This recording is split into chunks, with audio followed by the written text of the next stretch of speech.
Disclaimer: if you decide to exercise, do it responsibly. Start nice and easy and build momentum.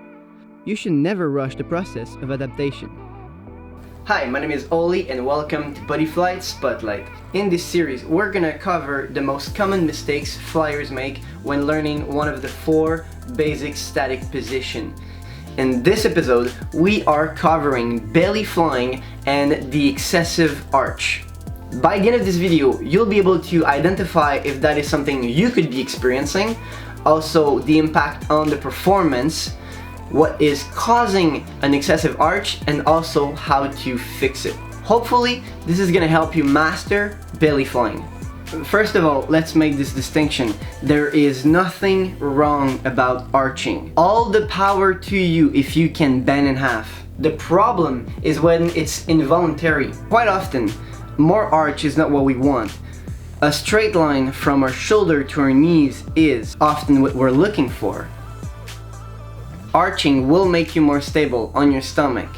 But if your default position on your stomach is this exaggerated arch, then what you're doing is putting yourself in a very inefficient posture every single time that you go on your stomach. So how to know if you're at risk of overarching? It's easy. Lay on your stomach and try to grab your feet and then try to pull as high as you can. If you're not getting a lot of feedback from the structures that are under tension, if you're not feeling pain, then you're at risk of overarching when you're flying. Why? Well, it's because you don't have any feedback from the muscles and tissues under tension. If you don't feel pain when you're bending, then you will bend because that range is available to you. When you adopt this position, you stretch everything that's in the front and compresses everything in the back.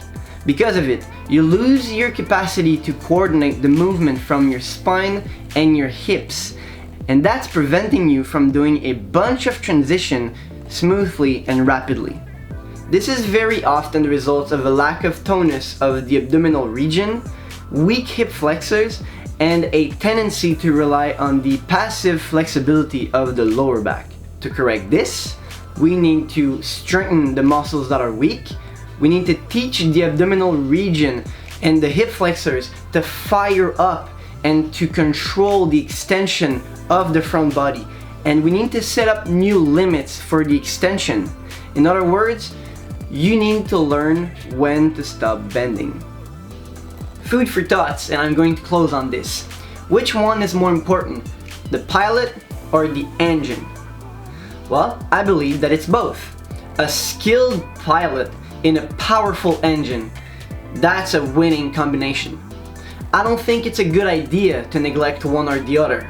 Working on technique is obviously necessary. Working on your physical limitation is a little less obvious, but just as necessary.